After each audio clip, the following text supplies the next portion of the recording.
안녕하세요. 케니입니다. 수업 계획 말씀드리도록 하겠습니다. 아이가 약간 특별하다고 해야 될 것 같아요. 어떤 부분이냐면은 이해를 하면은 그걸 사용할 수 있는데 뭐 사람이 다 그렇게 생각하잖아요. 배우면 쓸 수 있다고. 근데 그건 정말 정말 잘못된 생각이거든요. 배우니까 쓸 수 있는 게 아니라 쓰니까 쓸 수 있는 거거든요. 사실상. 그게 거의 대부분에게 맞는 케이스인데 아이의 입장에서는 약간 뭔가를 이해하지 못하면 쓰지 못한다라는 부분이 약간 어느 정도 있는 것 같아요. 그리고 그 반대로 그거를 더 좋게 생각하면은 아이는 또 재밌는 게 이해하면은 쓸 수 있다라는 쪽으로 좀 그런 것도 있는 것 같아요. 그래서 되게 좀 신기하거든요. 제 입장에서 볼 때는.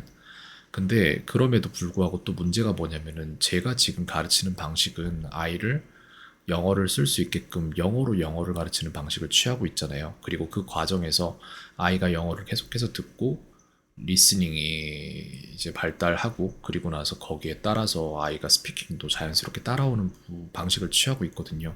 근데 여기에서 문제는 발생하는 게 또 있죠. 뭐냐면은 아이가 이해를 해야지 사용할 수 있다라는 사람이라면은 그렇다면은 영어로 스피킹으로 가르칠 때 이해되지 않는 만큼은 아이가 그 부분을 유추하고 따라오는 것보다는 이해가 안 되기 때문에 더 이상 실력이 늘지 않는 문제가 발생할 수 있단 말이에요. 근데 이게 지금 되게 대립이 되는 부분이 뭐냐면은 그러면은 이해를 위해서 한글로만 가르치면은 영어 실력, 진짜로 영어를 듣고 말할 수 있는 능력이 상승하지가 않고 그렇다고 또 한글로만 가르치면은 영어로 말하고 영어로 듣는 능력이 상승되지가 않고 해서 이게 되게 재밌는 부분이긴 한데 저는 약간 불안감이 있어요 여기에 대해서. 그래서 두 가지 방식이 있단 말이에요.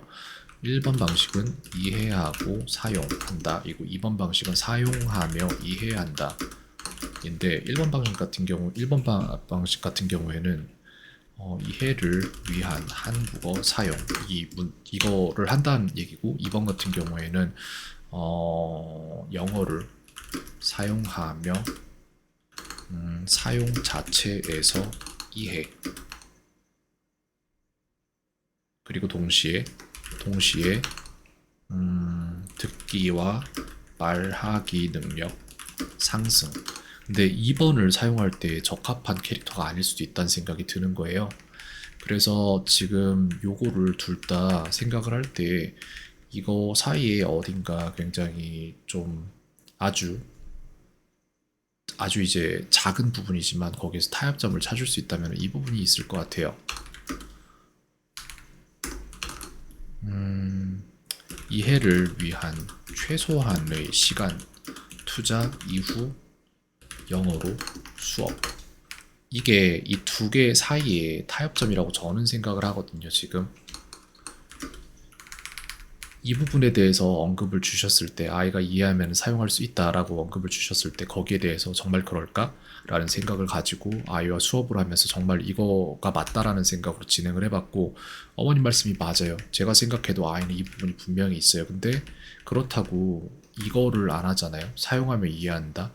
그러니까 사용을 안 하면서 영어를 사용할 수 있게 만든다는 불가능하거든요. 사실상 자전거를 글로 배우겠다라는 거랑 똑같은 개념이라서.